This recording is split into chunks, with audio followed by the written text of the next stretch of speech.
Hello students, this is Rakesh Mundra और मेरे YouTube channel में एक बार फिर से आपका स्वागत है। और हम सोल्व कर रहे थे सब्जेक्ट वर्ब एग्रीमेंट टॉपिक की एक्सरसाइजेज मेरी बुक कॉन्सेप्ट्स ऑफ इंग्लिश से।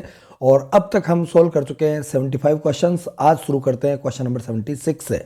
तो देखिए क्वेश्चन नंबर 76 क्या कहता है, 3 पार्ट्स ऑफ द बिजनेस।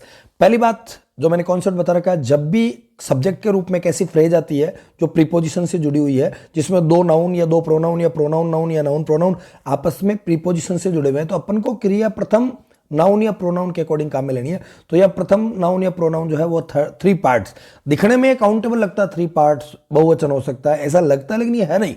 यदि बिजनेस के कोई 3 हिस्से है तो वो बोलने को तो 3 हिस्से बोला जाएगा, लेकिन वो दैट इज ए क्वांटिटी।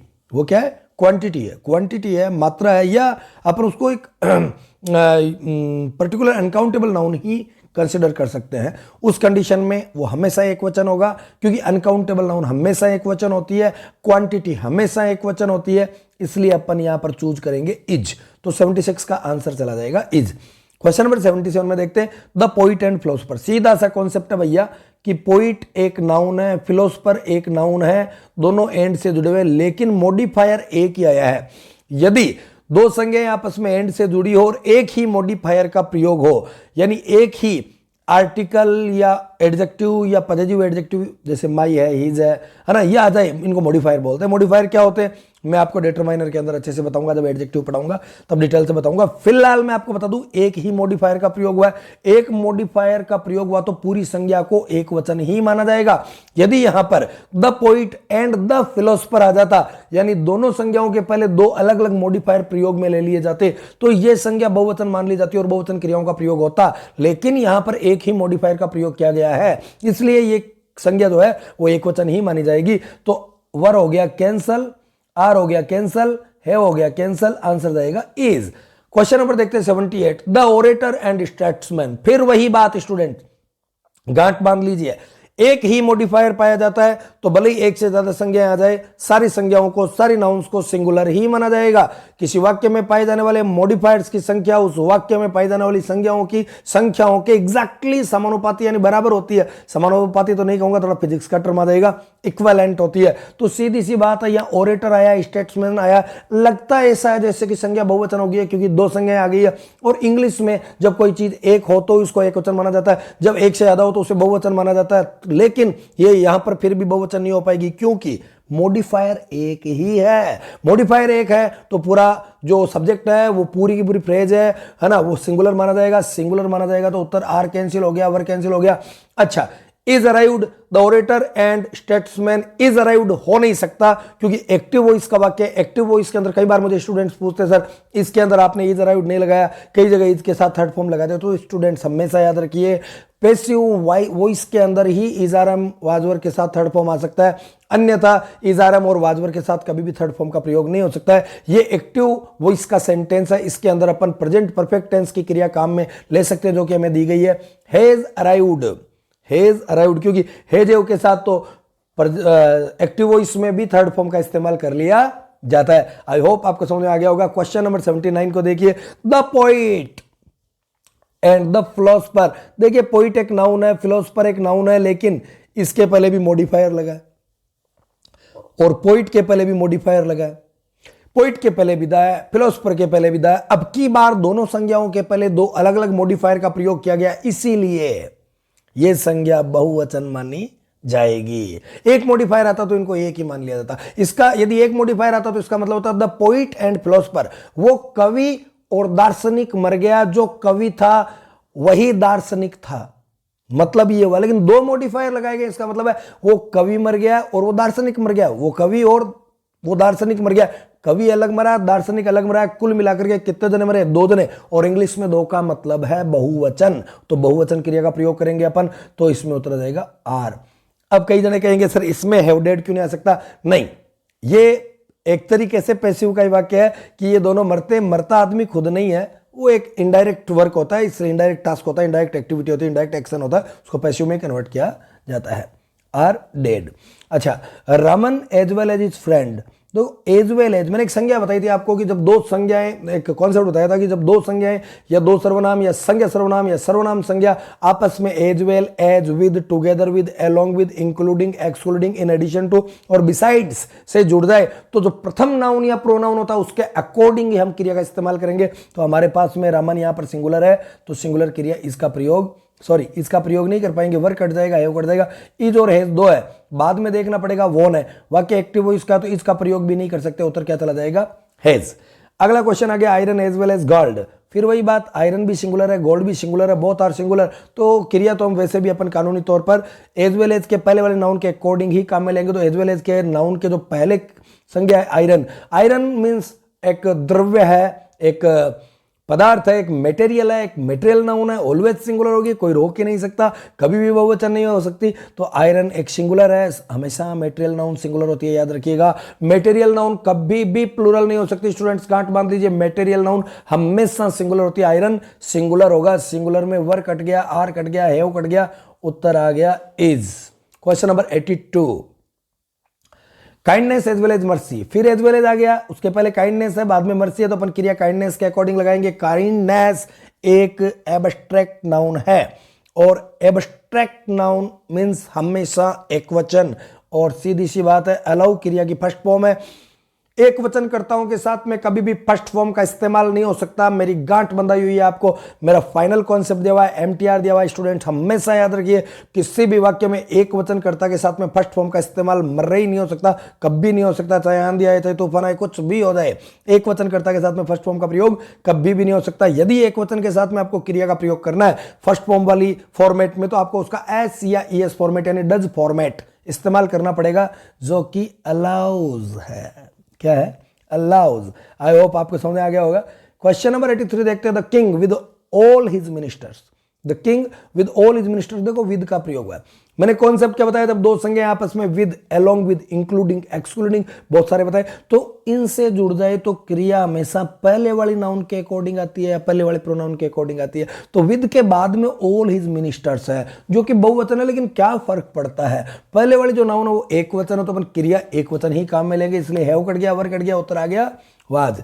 अगला देखते हैं 2/3 ऑफ द सिटी, फिर वही बात, 2/3 ऑफ द सिटी, सिटी का 2/3 हिस्सा, तो वो काउंटेबल नहीं है, दिख रहा काउंटेबल है लेकिन it is a quantity, it is, इसे हिंदी में बोलो तो ये परिमाण है, ये क्वांटिटी है, ये अनकाउंटेबल है, इसको हमेशा एक वचन माना जाएगा, इसलिए आर कट गया, वर कट गया, नन काट दो, इज आ गया, उत्तर इज पड़ा है। इज नहीं होता, यहां भी कोई बहुवचन क्रिया होती तो अपन नन का इस्तेमाल करते। अब सुनिए स्टूडेंट्स, क्वेश्चन नंबर 85, 8,000 रुपीज, एक कॉन्सेप्ट मैंने आपको बताया, मैं फिर रिवाइज कर रहा हूं इन वीडियो लेक्चर्स के माध्यम से, इन वीडियो सॉल्यूशंस के माध्यम से मैं आपको बता रहा हूं कि उत्तर बताने के साथ मैं जो चीज बता रहा हूं वो आपके एक तरीके का रिवीजन है, आपके कॉन्सेप्ट स्वतः ही क्लियर हो जाएंगे। एक बार यदि ढंग से पढ़े हुए तो बहुत अच्छे से क्लियर हो जाएंगे, यदि नहीं भी पढ़े हुए जिन विद्यार्थियों के, वो भी इन वीडियो लेक्चर्स को यदि देखते हैं, इन वीडियो सॉल्यूशंस को, तो क्वेश्चन करने के साथ उनके कॉन्सेप्ट भी क्लियर हो जाएंगे। देखिए 8,000 रुपीज, मैंने कहा था कभी भी यदि अपन राशि की बात करें, अमाउंट की या डिस्टेंस की बात करें, और खालिस्तान के बाद में यदि मेन वर्ब का प्रयोग होता है तब तो अपन उसके साथ प्लूरल क्रिया का प्रयोग करेंगे, यदि मेन वर्ब का प्रयोग नहीं होता तो अपन 100% सिंगुलर क्रिया का प्रयोग करेंगे। यहां पर 8,000 रुपीज तो लिखा हुआ आ गया, ये राशि है, लेकिन बाद में मेन वर्ब नहीं है तो अपन इसको सिंगुलर मानेंगे और सिंगुलर क्रिया इसका प्रयोग करेंगे। 4 वीक्स, 4 सप्ताह है, तो दिखने में ऐसा लगता है जैसे बहुवचन है, लेकिन 4 वीक्स एक अवधि है, एक पीरियड है, एक पीरियड ऑफ टाइम है, इसलिए क्या माना जाएगा, सिंगुलर माना जाएगा। भैया 4 वीक्स को आप काउंटेबल मान करके बहुवचन मत मान लेना, 4 वीक्स मतलब a period of 4 weeks, a period of particular time, so it is singular. अगला क्वेश्चन, आई के साथ तो ए में आना है, तो सीधी बात है बी कट गया, आई के साथ ए में आना है, लेकिन WH वर्ड का एक कॉन्सेप्ट बता रहा मैंने, WH वर्ड के पहले जैसा संज्ञा का वचन होता है, WH वर्ड के बाद वैसा ही क्रिया का वचन होना जरूरी है। WH वर्ड के पहले यदि बहुवचन संज्ञा होती है तो WH वर्ड के जस्ट बाद में यदि क्रिया का प्रयोग करना हो तो बहुवचन होगी। WH वर्ड के पहले या डेट के पहले जो संज्ञा का वचन होगा वही बाद में क्रिया का वचन होगा। तो ढू के पहले ए मैन सिंगुलर है, सिंगुलर तो बाद में भी क्या आएगा, सिंगुलर, तो 6 आ जाएगा। सिक तो आ नहीं सकता क्योंकि एस या ईएस फॉर्म लेना कंपलसरी हो गया हमारे लिए। क्वेश्चन नंबर 88 देखते हैं। क्वेश्चन नंबर 88 कहता है ही वन ऑफ दोज मैन, तो ही के साथ तो इज लगाना इसमें सोचने की कोई बात ही नहीं है, इसमें कोई बड़ा मैटर नहीं है। जहां सोचना ही नहीं है, वहां क्या सोचना है फिर, राइट। अगला क्वेश्चन देखिए, the behaviour of the children. देखो ये ऑफ लगा दिया इन्होंने। मैंने आपको कई बार बताया स्टूडेंट्स कि कर्ता के रूप में आपको ऐसी फ्रेज दी जाए जो एक प्रीपोजिशन से जुड़े, तो अपन को प्रथम वाली संज्ञा के अनुसार क्रिया काम में लेनी है। तो चिल्ड्रन तो बहुवचन है, लेकिन बिहेवियर एक वचन है, तो क्रिया एक वचन के अकॉर्डिंग एक वचन ही आएगी। तो वर कट गया, वर कट गया, वाज वर दो लगता है गलत, थोड़ा मिसप्रिंट हो गया, 2 बार वर छप गया, कोई बात नहीं, वाज इसमें उत्तर चला जाएगा। 90 नंबर क्वेश्चन देखिए आप, not one of each lectures. तो देखो one of the, none of the, each of the, either of the, neither of the के साथ जुड़ने वाली संज्ञा सदैव बहुवचन होती है, लेकिन क्रिया हमेशा एक वचन होती है।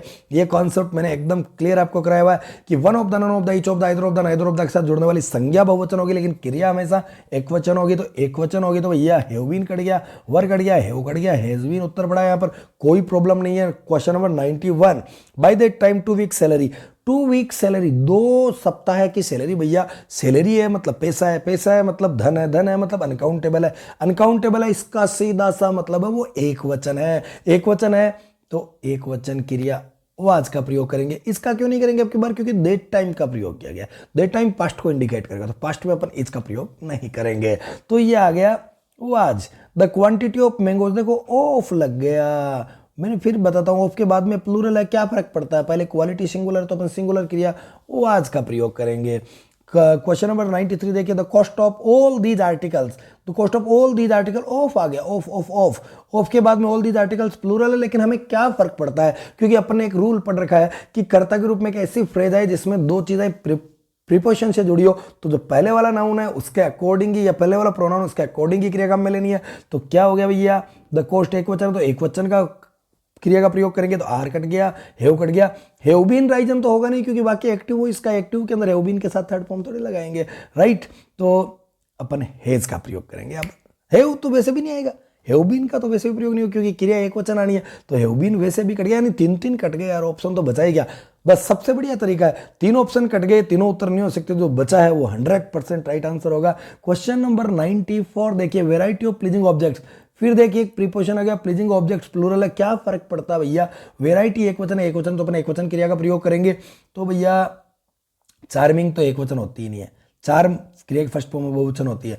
चार्म्स, चार्म्स, चार्म्स, चार्म्स, तो वाज तो यदि आता तो इसके बाद में कुछ आना तो चाहिए था ना, तो वाज आ नहीं सकता, तो चार्म्स हो जाएगा। आई विश, ये एक सब्जंक्टिव सेंटेंस है। सब्जंक्टिव मूड क्या होता है, सब्जंक्शन क्या होता है, मैं आपको अच्छे से बता चुका हूं, फिर भी मैं आपको बताता हूं, जब कोई कल्पनाएं की जाती है तो वह सब्जंक्टिव मूड अप्लाई होता है। सब्जंक्टिव मूड के अंदर क्रिया या तो सेकंड फॉर्म आएगी या वर आएगी, चाहे कोई सा भी करता हो। आई विश, काश कि आई, मुझे उसका नाम पता होता, आई न्यू हिज नेम, काश कि मुझे उसका नाम पता होता, तो पता नहीं है, काश होता, होता है। I am imagining, just only that's an imagination, not the reality.